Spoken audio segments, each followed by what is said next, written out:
Harta rampasan perang di dalam Al-Quran itu disebut dengan Al-Anfal.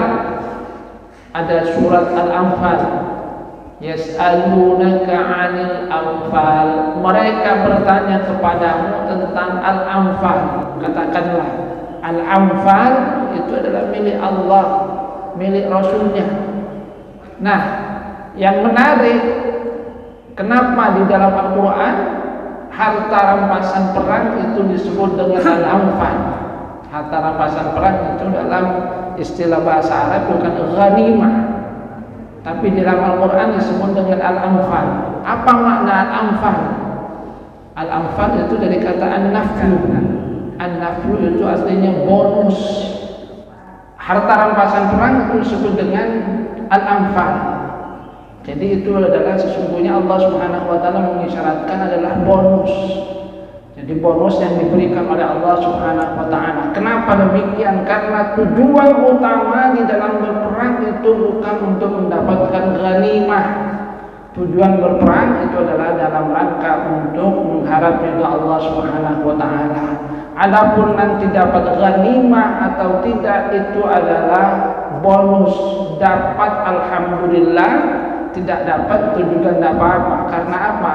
Karena kewajiban yang utama, niat awal itu memang bukan di dalam rangka untuk mendapatkan ghanimah tadi. Maka di dalam Al-Quran disebut dengan Al-Anfal.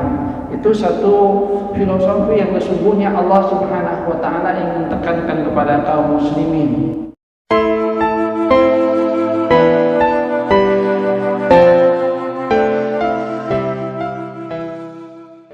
Assalamualaikum warahmatullahi wabarakatuh. Alhamdulillah.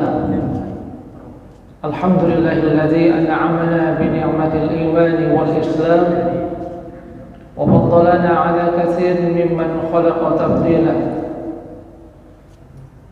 Asyhadu an la ilaha illallah wahdahu la syarika lah wa asyhadu anna Muhammadan 'abduhu wa rasuluhu la nabiyya ba'dahu. Allahumma salli ala Muhammad wa ala ali Muhammad kama sallaita ala ali Ibrahim innaka Hamidum Majid. Allahumma barik ala Muhammad wa ala ali Muhammad kama barakta ala ali Ibrahim innaka Hamidum Majid. Allahumma la ilma illa ma 'allamtana fa'allimna 'ilman yanfa'una wanfa'na bima 'allamtana. Rabbana atina min ladunka rahmatan wa hayyi' lana min amrina rasyada. Rabbi shrah li sadri wa yassir li amri wahlul 'uqdatam min lisani yafqahu qawli, amma ba'du.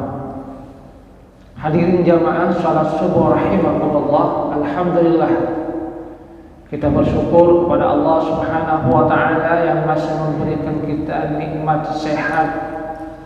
Kita juga diberikan oleh Allah Subhanahu wa taala nikmat sempat yang kita gunakan di dalam rangka untuk kebaikan.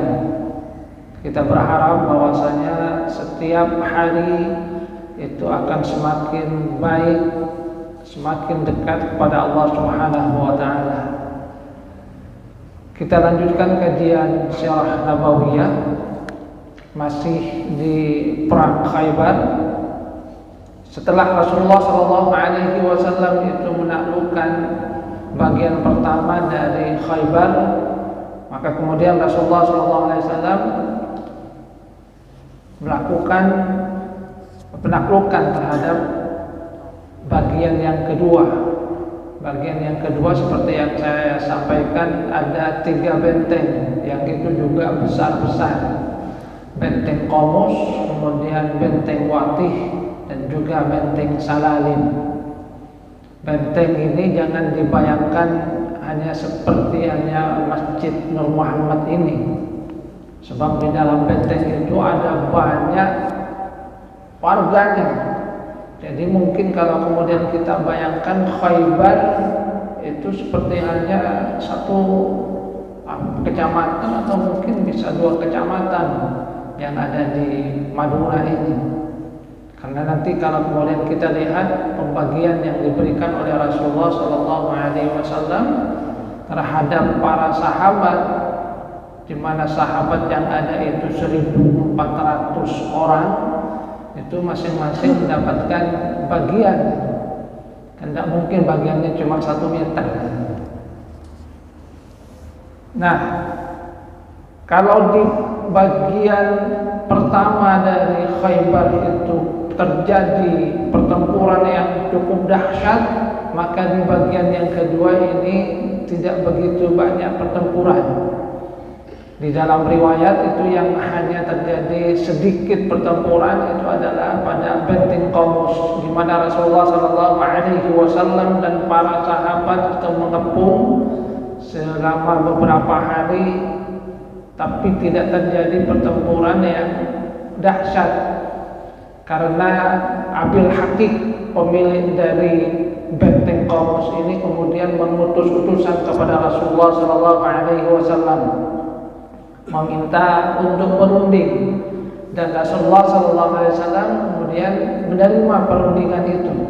Nah, dari perundingan itu kemudian diputuskan mereka meminta kepada Rasulullah SAW agar semua yang ada di dalam benteng itu dibebaskan oleh Rasulullah SAW, diperbolehkan untuk keluar. Maka Rasulullah menyanggupi, jadi mereka itu boleh untuk keluar dari daerah Khaybar itu, silakan pindah ke tempat yang lain, dan mereka menyerahkan semua yang mereka miliki itu kepada kaum muslimin.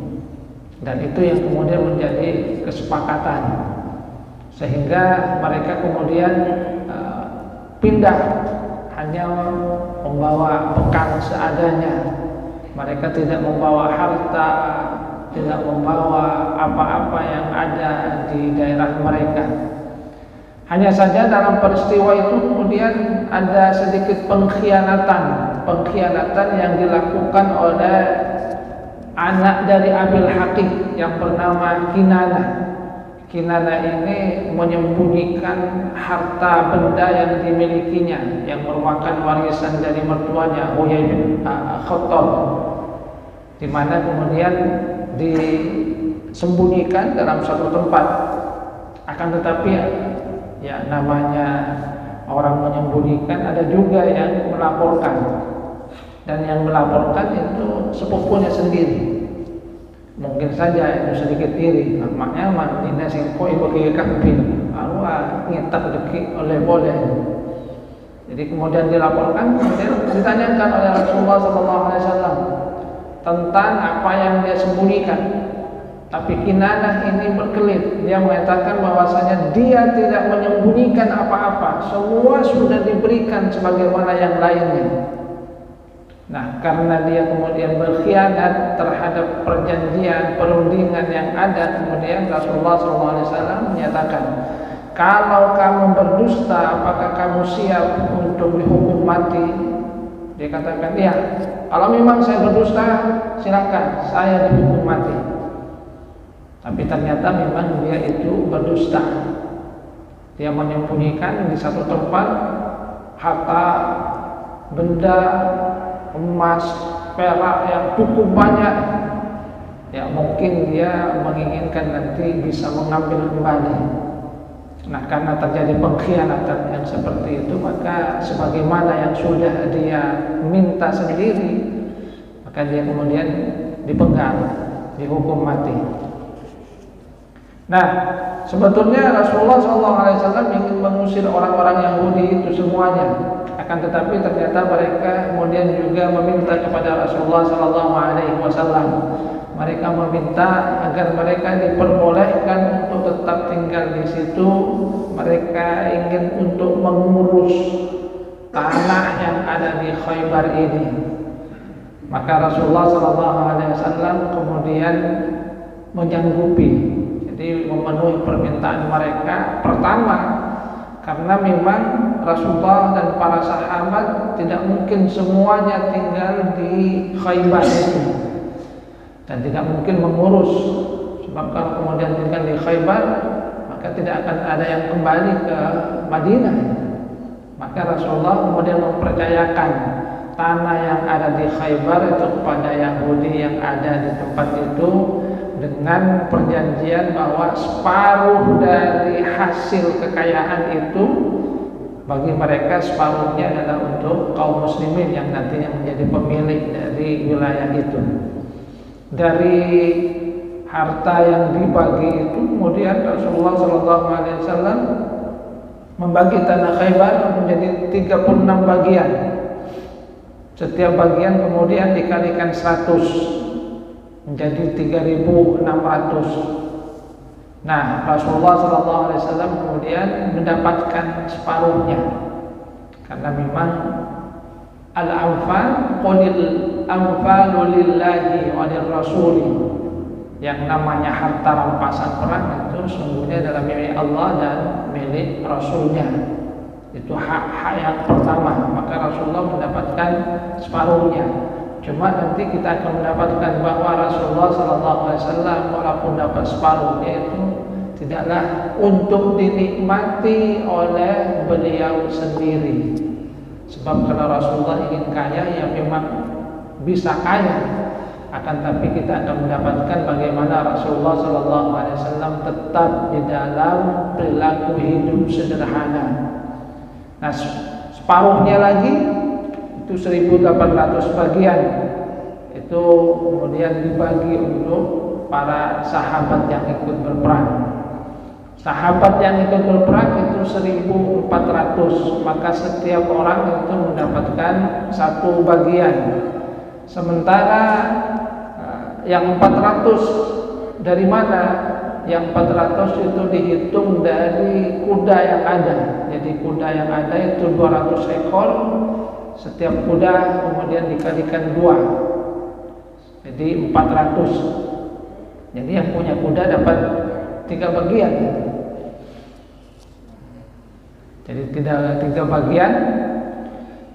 Yang pejalan kakinya mendapatkan 1 bagian. Nah, kita bisa bayangkan seperti yang saya sampaikan tadi, bahwa wilayah Khaybar ini tentu sangat luas, karena dari apa yang dibagi oleh Rasulullah SAW, para sahabat itu menyatakan bahwa dengan adanya harta rampasan perang yang ada di Khaybar, mereka itu merasakan kemakmuran, karena memang Khaybar itu adalah wilayah yang makmur, penuh dengan pohon kurma. Makanya seperti yang saya sampaikan di awal, orang-orang Yahudi itu juga punya keinginan untuk ikut berperang dengan Rasulullah SAW. Kenapa mereka juga ingin ikut berperang? Karena mereka sudah tahu Khaybar itu adalah tanah yang subur, tanah yang luas. Kalau mereka itu ikut berperang, nanti pasti mereka akan mendapatkan harta rampasan perang yang cukup banyak. Akan tetapi sesuai dengan perintah dari Allah Subhanahu wa taala, maka yang ikut dalam perang Khaybar itu hanyalah sahabat-sahabat Rasulullah SAW yang bersama dengan beliau di perjanjian Hudaybiyah. Jadi hanya mereka tertentu yang bersama dengan Rasulullah SAW. Yang lain yang tidak ikut dalam perjanjian Hudaybiyah itu tidak ikut dalam perang Khaybar. Apalagi orang-orang munafik yang hanya ingin mendapatkan kesempatan, kalau ada enaknya ingin ikut, tapi kalau ada yang tidak enak kemudian mereka menghindar. Banyak. Jadi dari sini kemudian kata para sahabat, kami merasakan kemakmuran, kami tidak pernah kenyang seperti halnya ketika kami sudah mendapatkan bagian dari Khaybar. Hadirin jamaah rahimakumullah, di dalam pembagian ini kita akan mendapatkan bahwa sahabat-sahabat itu mendapatkan bagian yang cukup banyak. Cuma yang harus kita pahami bahwa di dalam peperangan itu memang berlaku hukum perang. Harta rampasan perang di dalam Al-Quran itu disebut dengan Al-Anfal. Ada surat Al-Anfal, Yas'alunaka 'anil anfal. Mereka bertanya kepadamu tentang Al-Anfal. Katakanlah, Al-Anfal itu adalah milik Allah, milik Rasulnya. Nah, yang menarik, kenapa di dalam Al-Quran harta rampasan perang itu disebut dengan al-anfal? Harta rampasan perang itu dalam istilah bahasa Arab bukan ghanimah, tapi di dalam Al-Quran disebut dengan al-anfal. Apa makna al-anfal? Al-anfal itu dari kata an-naflu. An-naflu itu artinya bonus. Jadi bonus itu. Kalau sholat itu adalah sholat wajib, tapi ada yang sifatnya nafilah. Sholat sunnah itu adalah nafilah. Ini naflun juga. Jadi sholat yang sifatnya tambahan, bukan sesuatu yang wajib. Sholat yang wajib yang diperintahkan itu kan 5 waktu, tapi ada nawafil, ada sholat-sholat sunnah, dan itu merupakan tambahan. Bisa kita lakukan, bisa juga tidak kita lakukan. Kalau kita lakukan, kita akan mendapatkan pahala dari Allah Subhanahu wa Ta'ala. Kalau tidak dilakukan, ya rugi, karena harusnya dapat pahala, itu kan tidak dapat pahala. Sebab ini tentang hukum itu kan, hukum itu ada 5 ya. Biar kita sama-sama nanti bahas. Hukum itu pertama ada perintah, yang kedua ada larangan, yang ketiga tengah-tengah. Nah, perintah itu pertama adalah perintah yang sifatnya keras, itu yang disebut dengan wajib. Itu perintah keras. Dan yang kedua perintah tapi sifatnya lunak, itu disebut dengan sunnah. Kemudian yang ketiga ada larangan. Larangan yang sifatnya keras itu disebut dengan haram, sedangkan larangan yang sifatnya lunak disebut dengan makruh. Jadi makruh itu adalah bagian dari larangan, karena makruh itu sesuatu yang tidak disukai. Larangan yang sifatnya lunak. Nah, di antara yang 5, yang 4 ini, itu yang disebut dengan mubah, yang tengah-tengah, tidak termasuk larangan, tidak termasuk perintah. Jadi sunnah itu bagian dari perintah ya, tapi sifatnya perintahnya lunak. Maka kemudian ada yang biasanya kita dengar gitu, apa yang disebut dengan sunnah? Sunnah itu kalau dikerjakan dapat pahala, tapi kalau ditinggalkan tidak apa-apa. Tapi ada juga yang menyatakan bukan tidak apa-apa itu. Sunnah itu kalau dikerjakan untung, kalau ditinggalkan rugi. Kok bisa rugi? Yang lain bawa pulang pahala ini tidak bawa. Coba ini kemudian diberikan bagian jajan, situ Mas tak minum. Pas bilang tidak apa-apa, tak apa-apa. Padahal dalam hati aku, mampir sini kok saya tak minum ya. Jadi itu sunnah. Jadi sunnah itu dikerjakan untung, ditinggalkan rugi. Bukan apa-apa. Karena yang lain dapat pahala, dia sendiri tidak dapat pahala, ya rugi. Sementara makruh sebaliknya, kalau ditinggalkan untung, dikerjakan rugi.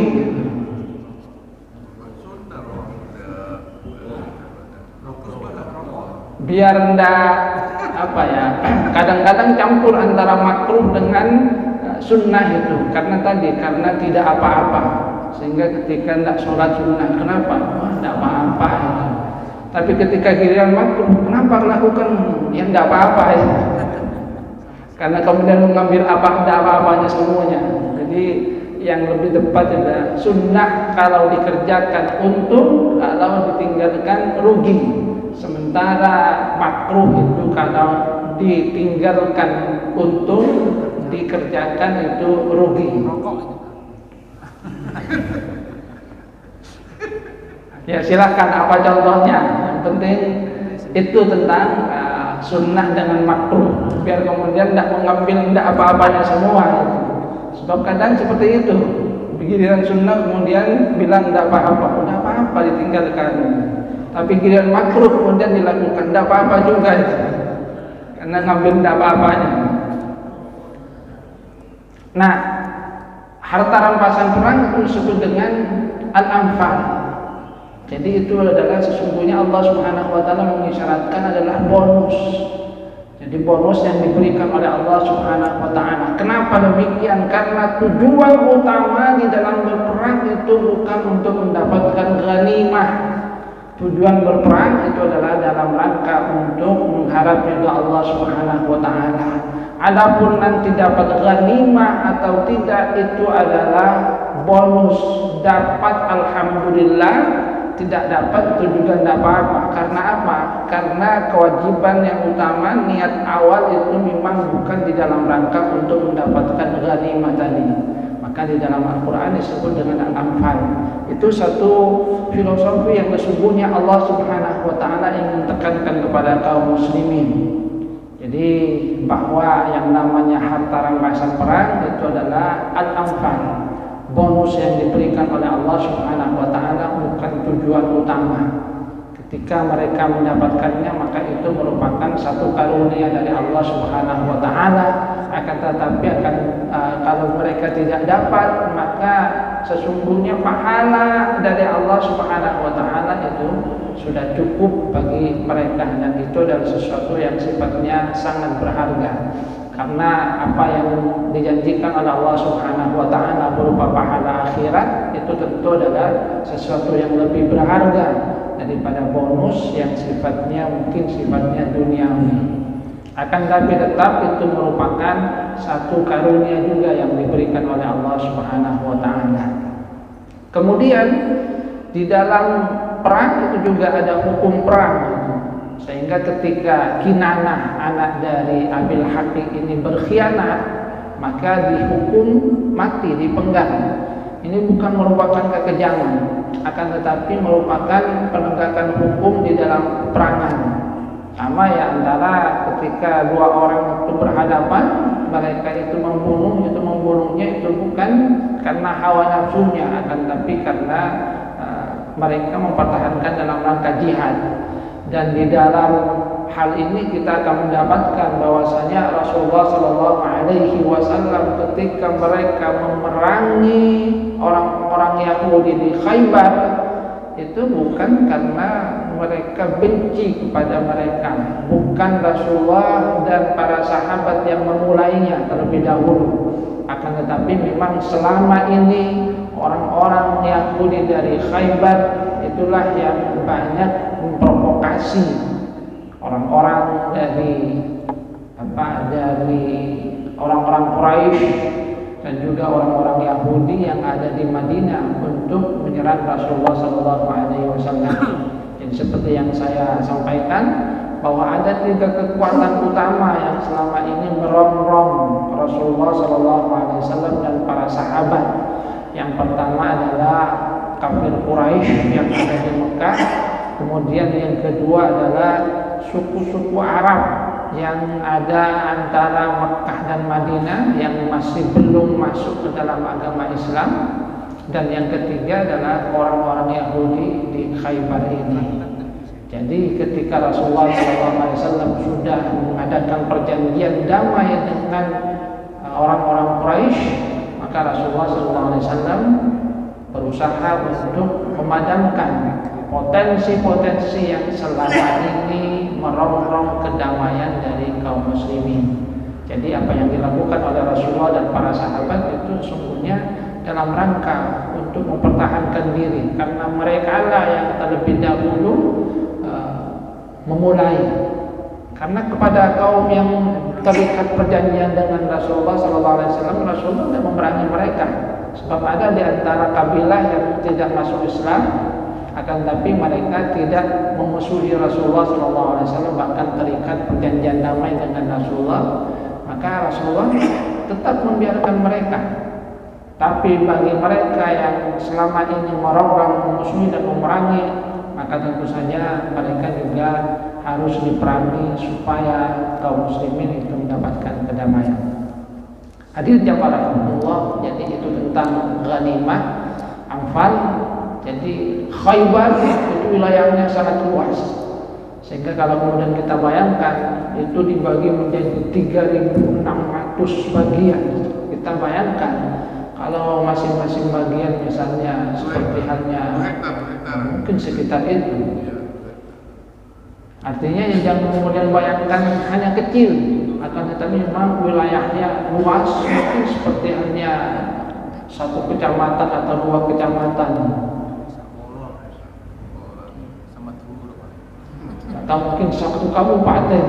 Sehingga ketika dibagi 3.600, maka sudah mendapatkan bagian yang sangat besar setiap orang dari sahabat Rasulullah SAW.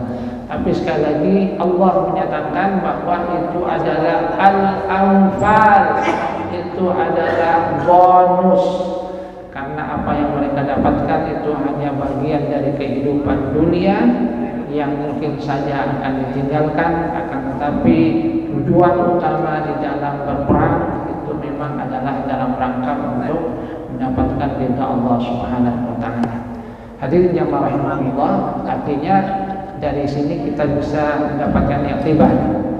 Pertama, dalam urusan ibadah, maka yang harus kita tekankan adalah yang wajib tadi. Jadi yang wajib kita tekankan, sebab ada orang yang sungguh-sungguh dalam yang sunnah, yang wajibnya kemudian ditinggalkan. Ada yang seperti itu.